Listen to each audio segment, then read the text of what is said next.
So there's a narrative perpetuated by the West that women in Islam are oppressed.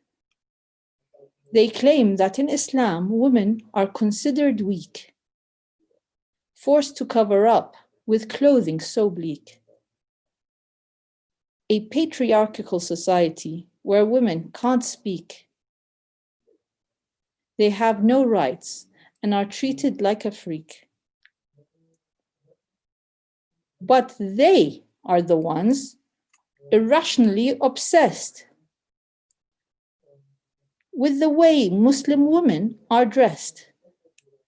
It makes them stressed and they totally loathe how they're living happily, fully clothed,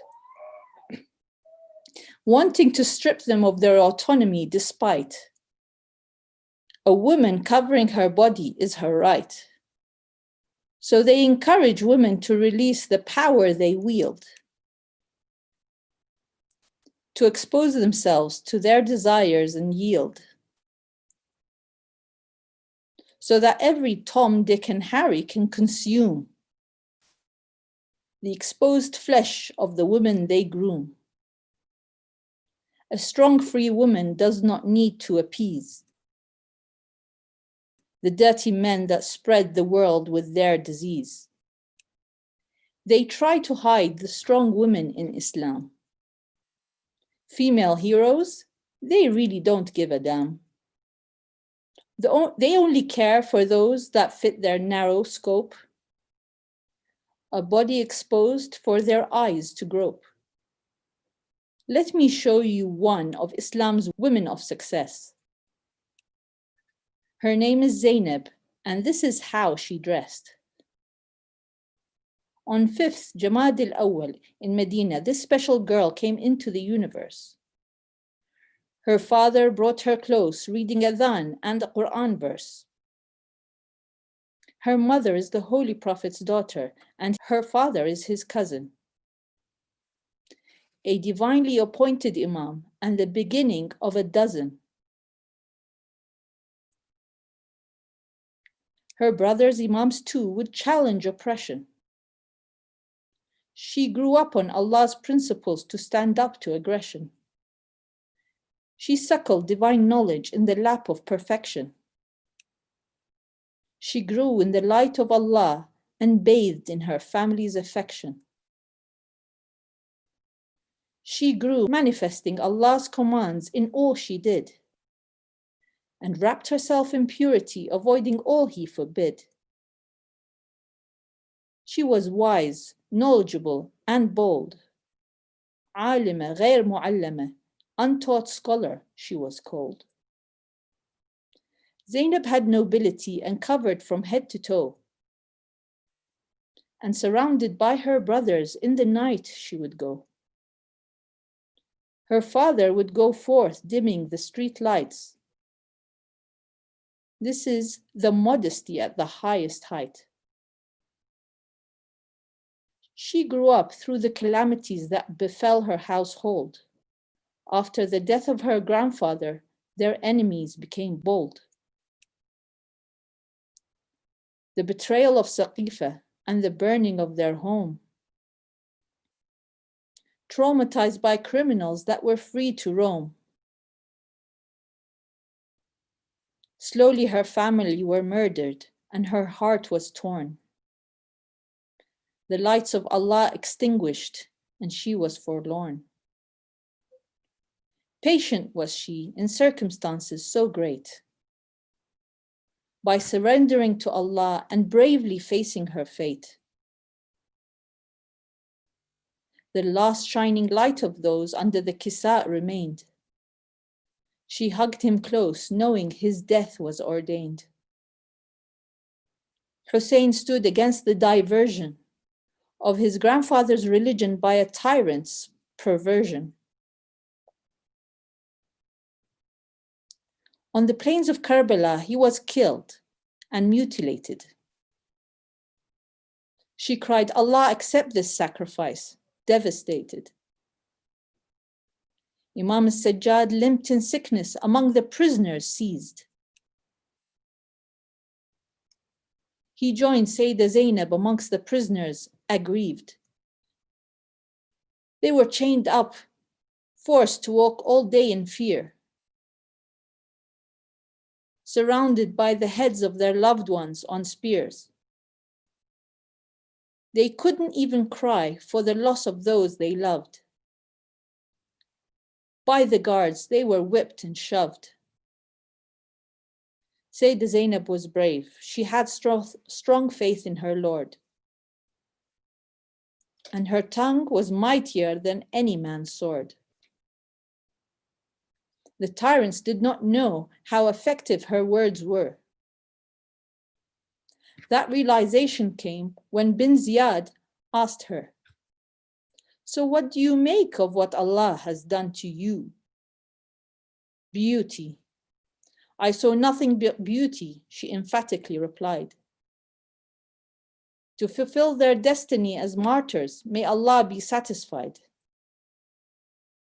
Allah will gather you all and will judge between you. Then you will see who is victorious, and it will not be you. The governor replied, "Allah killed Hussein ibn Ali. His death had nothing at all to do with me." "No," the Imam said, "you killed him. Allah only takes souls when they pass away.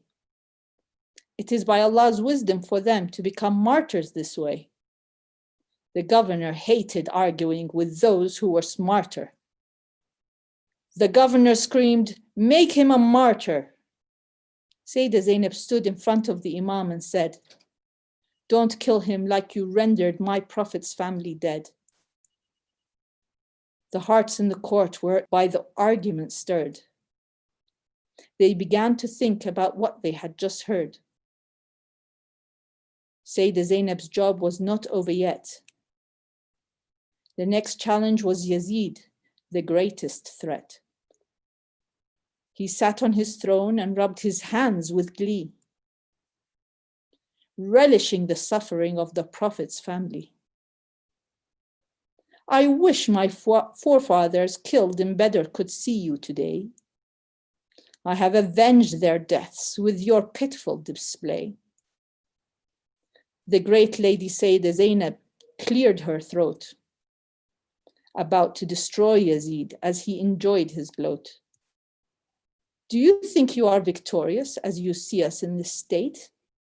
By touching the Prophet's family, you've sealed your fate. Enjoy yourself, sit back and relax. You haven't got a clue. It's only a matter of time for Allah's wrath to overcome you. But what can be expected, though, from the progeny of those who ate the liver of the purified ones whom Allah chose? My grandfather let your family free after they started the war. But you do not offer us the same grace like he did before. You keep your women and servants hidden safe from the eyes. But you have exposed the Prophet's women and made them traumatized. Unfortunately for you, though, against us you cannot win, because Allah's infinite honor is beyond your pathetic whims. So try as you might, Yazid, to eradicate our mention. Your efforts would only increase us in ascension. In the hearts of those in the future who will see the truth. They beat their chests for us, and they will be youth. They will attach to our cause with a love sublime, preparing to fight against the Yazid of their time. Inspired and strengthened by our sacrifice to the Lord, armed and skilled to use every pen, mouse, and keyboard. For the Imam of their time, lending him a hand and helping God's justice to spread throughout the land. But you, Yazid, you will die unknown, your body reduced to brittle bone. Falsehood's nature is to end obscure.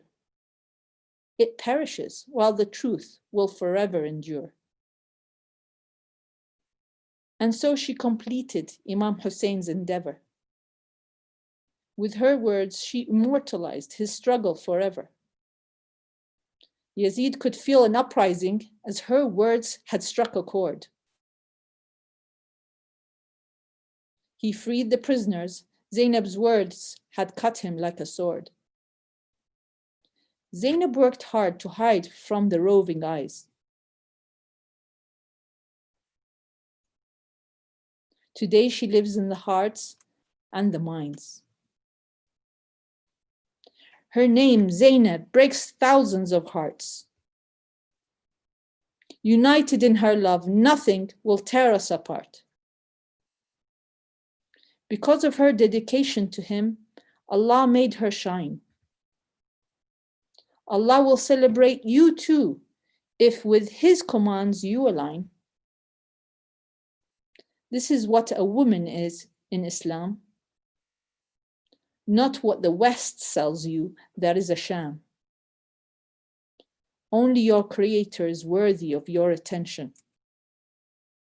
Be a Zainabiyya and join in her ascension. Salawat.